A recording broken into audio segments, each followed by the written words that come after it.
अगर आप एक ग्राफिक्स से रिलेटेड लैपटॉप लेना चाहते हैं, आपने डिजाइनिंग का वर्क करना है, आपको फोटो एडिटिंग का वर्क करना है और आपको अगर एनिमेशन का वर्क करना है, तो आपको कौन सा लैपटॉप सूटेबल है और कौन से उसके फीचर्स होने चाहिए, क्या उसमें स्पेसिफिकेशन होने चाहिए, इस बारे में बात करते हैं। नमस्कार दोस्तों, मैं हूं ताजवीर सिंह और आप सबका स्वागत है मेरे technical YouTube channel Taj IT solutions में। तो सबसे पहले बात करते हैं कि आपको ग्राफिक डिजाइनिंग के लिए कौन सा लैपटॉप लेना चाहिए। सबसे पहले इसमें आपको नॉर्मली आप लैपटॉप लेने जाते हैं तो आप एक कॉन्फ़िगरेशन लेके जाते हैं कि बहुत सारे लोगों को कॉन्फ़िगरेशन थोड़ा बहुत आइडिया होता है, बहुत सारे लोगों को, ज़्यादातर लोगों को नहीं होता है कि क्या उनके नीड है और क्या उनका बजट है, बजट के हिसाब से उनकी नीड क्या है, ये हमारे बजट में, इस बजट में आपकी हमारी नीड पूरी होती है नहीं होती है। तो उस रिगार्डिंग आपको अगर कोई भी क्वेरी हो तो प्लीज़ हमें कमेंट बॉक्स में टाइप जरूर कीजिए, आपको सॉल्यूशन जरूर मिलेगा। तो नॉर्मली लैपटॉप से आप कस्टमर्स के माइंड में ये चीज़ें होती हैं कि मुझे लैपटॉप लेने जाना तो एक i3 या i5 मुझे इस बजट में लेना है। बट अगर आप डिज़ाइनिंग के लिए अगर लैपटॉप देख रहे हैं तो आपको किस बजट में लैपटॉप चाहिए, उसी से डेफिनेटली आपको ग्राफिक वाला लैपटॉप चाहिए होता है जिसमें graphics memory, graphic processing unit जिसे बोलते हैं, वो आपको बहुत ज़्यादा मैटर करता है एक एनिमेशन वर्क के लिए, आपके ग्राफिक डिज़ाइनिंग के लिए। आपके जैसे सॉफ्टवेयर्स हो गए कोरेल ड्रॉ, आपका ऑटोकैड, 3D मैक्स और ऐसे और भी काफ़ी सॉफ्टवेयर्स आते हैं जिनके लिए ग्राफिक्स मेमोरी बहुत ज़रूरी होता है, क्योंकि और जितनी ज़्यादा ग्राफिक मेमोरी वो एक टाइम पे डेटा पैकेट ज़्यादा भेज पाएगा, जिससे हमारे डिस्प्ले ग्राफिक जल्दी से उसको मूव कर पाएगा और उसके डेटा को ट्रांसफ़र कर पाएगा। तो मेनली अगर कस्टमर्स का लैपटॉप का अगर मिनिमम वर्क है तो i3 विद ग्राफिक्स जा सकते हैं। बट आप एक लैपटॉप लेने जाइएगा तो सबसे पहले आपके रिक्वायरमेंट ये है कि आपको देखना है कि मैंने लैपटॉप करंट डेट में आप पैसे 2-4 हज़ार रुपये बचाएंगे, उससे कोई मैटर नहीं करता। आपको माइंड में ये बना के जाना है कि आपको लैपटॉप आपका 4 to 5 ईयर्स यूज़ करना है। तो उस हिसाब से आपको लैपटॉप देखना पड़ेगा कि मुझे कौन सा लैपटॉप चाहिए। तो आपको सबसे ज़रूरी चीज़ें यही होती हैं। नॉर्मली कस्टमर सोचता है कि यार अभी मुझे 4 से 5 हज़ार रुपये सस्ता मिल जाएगा, कि मेरा बजट इतना है, लैपटॉप मुझे 4 to 5 थाउजेंड सस्ता मिल जाएगा, मैं ये वाला लैपटॉप ले लेता हूँ, मेरा काम चल जाएगा।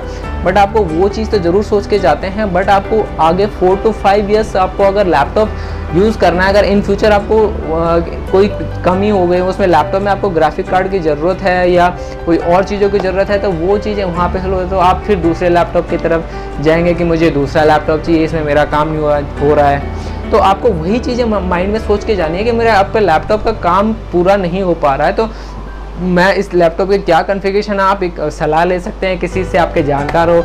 अगर हमसे पूछना चाहते हैं हमें भी कमेंट बॉक्स में टाइप कर सकते हैं। और इसके अलावा आपको सबसे पहले अगर आप बजट देखना है आपको अंडर 30, मैं आपको थोड़ा सा एक बताता हूँ कि आपको कौन से लैपटॉप लेने चाहिए। अगर आपका बजट 30 to 40,000 रुपीज़ है तो आपको i3 नए लैपटॉप में i3 लैपटॉप मिलेगा विद ग्राफिक्स 35,000 के अराउंड। और अगर आप i5 की बात करें तो ग्राफिक 2GB ग्राफिक कार्ड के साथ आपको 42,000 to 45,000 तक का लैपटॉप मिलेगा। और अगर i7 की बात करें तो आपका 50,000 से 55,000 से बजट स्टार्ट होकर आपका अबव आते हैं। जो मिनिमम बेसिक सीरीज़ की बात कर रहा हूँ मैं, तो बेसिक लैपटॉप्स इतने का कम से कम बजट का होता है। अदरवाइज इससे हायर कॉन्फ़िगरेशन में जाते हैं आप, इसमें कमर्शियल सीरीज़ भी आती हैं, लैटिट्यूड सीरीज़ आती हैं डेल में, HP में एलाइट बुक सीरीज़ आती है और लेनोवो में थिंकपैड सीरीज़ आती है जो कमर्शियल मॉडल है और बहुत टॉप मॉडल्स होते हैं HP और डेल लेनोवो में।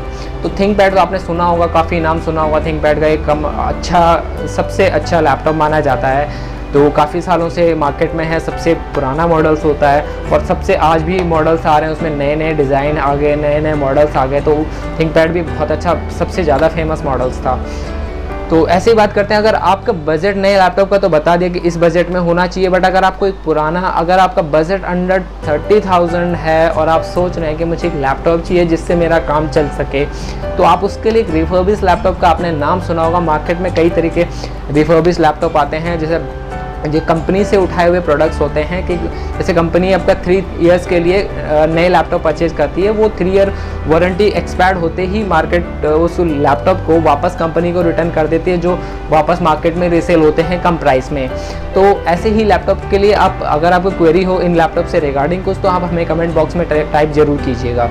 तो इस लैपटॉप की बात करते हैं, तो ये क्या लैपटॉप, पुराने कुछ यूज लैपटॉप होते हैं, उन्हें 3 इयर्स और उससे अबव भी होते हैं कुछ लैपटॉप्स, या उससे कम लैपटॉप यूज़ भी होते हैं, तो वो लैपटॉप आप ले सकते हैं। उसमें क्या होता है कि आपका अच्छी कॉन्फ़िगरेशन के laptop, EliteBook series, Latitude series, ThinkPad series आपको कम बजट में मिल जाएंगे, जो कि हायर लेवल के 60 to 80,000, 90,000, 1 लाख रुपीज़ के लैपटॉप्स होते हैं। वो आपको 20 to 30,000 के बजट में आपको लैपटॉप आराम से मिल जाएगा और आपका काम बहुत अच्छा चलेगा। और जो नॉर्मल आप 35-40,000 का लैपटॉप ले रहे हैं उससे भी अच्छी परफॉर्मेंस देगा। आपको 40-50,000 का लैपटॉप भी लेंगे उनसे भी बेटर परफॉर्मेंस देगा, क्योंकि कमर्शियल मॉडल्स होते हैं। आपको हाँ ये श्योर करने के लिए कि आपका लैपटॉप प्रॉपर ओल्ड लैपटॉप है, आप प्रॉपर वर्क करेगा नहीं करेगा, आप दुकानदार से इसकी वारंटी ले सकते हैं।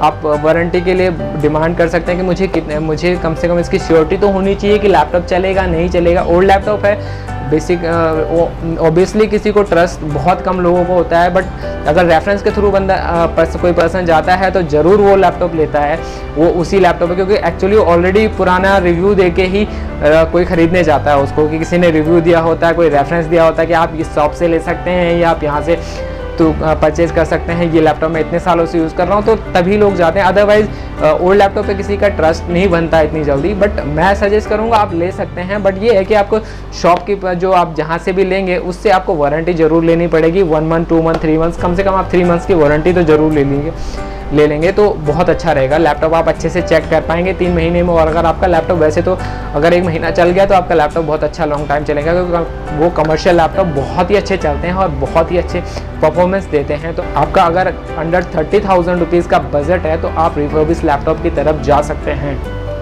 तो ये थे कुछ स्पेसिफिकेशन जो मैंने आपको बताया कि आप लैपटॉप कहाँ से परचेज कर सकते हैं, क्या कर सकते हैं, ग्राफिक की क्या रिक्वायरमेंट है। अगर आपके जो भी ग्राफिक्स के रिक्वायरमेंट होती है वो ग्राफिक कार्ड से ही पूरे होती है। और आपको एक बात और ज़रूर ध्यान रखनी है कि अगर आप ग्राफिक का लैपटॉप लेने जा रहे हैं तो आपको ये चीज़ें रखनी है कि मुझे ग्राफिक 2 GB चाहिए, 1 GB चाहिए, 4 GB चाहिए, क्योंकि वो चीज़ें इन फ्यूचर आप अपग्रेड नहीं कर सकते हैं लैपटॉप में। बाकी चीज़ें आप लैपटॉप में अपग्रेड कर सकते हैं। रैम, आप रैम के ऊपर कभी मत देखिएगा कि मेरी रैम कम हो रही है, मेरी स्पीड परफॉर्मेंस कम हो जाएगी, या हार्ड ड्राइव कम है, या SSD मुझे यूज़ करनी है। वो चीज़ें आपकी बाद में अपग्रेड। मेनली आपको डिसाइड करना है कि आपके बजट के ऊपर आपका ग्राफिक कार्ड की मेमोरी कौन सी कितनी मिल रही है, तो उसको देख के आपको एक लैपटॉप परचेज करना है। तो ये चीज़ें आपको ज़रूर ध्यान रखनी है, ग्राफिक कार्ड की कितनी मेमोरी मिल रहा है और एक प्रोसेसर, ये मेनली चीज़ें हैं। बाकी आपके हार्ड ड्राइव, रैम वगैरह और ये चीज़ें सॉफ्टवेयर वगैरह कभी भी चेंज हो जाते हैं। बहुत सारे कोई जाते हैं कि मुझे विंडोज़ 10 का लैपटॉप चाहिए, विंडोज़ 7 का लैपटॉप चाहिए, तो वो एक सॉफ्टवेयर है, वो आप कभी भी अपग्रेड करवा सकते हैं, कभी भी इंस्टॉल करवा सकते हैं। तो वो सॉफ्टवेयर हैं वो कभी भी आप करवा सकते हैं। तो धन्यवाद दोस्तों, आप सबका बहुत बहुत धन्यवाद। आप सपोर्ट कीजिए प्लीज़, और हमारी वीडियोस लाइक कीजिए, और प्लीज़ हमारे चैनल को सब्सक्राइब ज़रूर कीजिएगा। धन्यवाद दोस्तों, और ऐसी आपके लिए जानकारियाँ लेके आते रहेंगे, तो प्लीज़ हमारे चैनल को सब्सक्राइब जरूर कीजिएगा। धन्यवाद दोस्तों, नमस्कार, जय हिंद, जय भारत।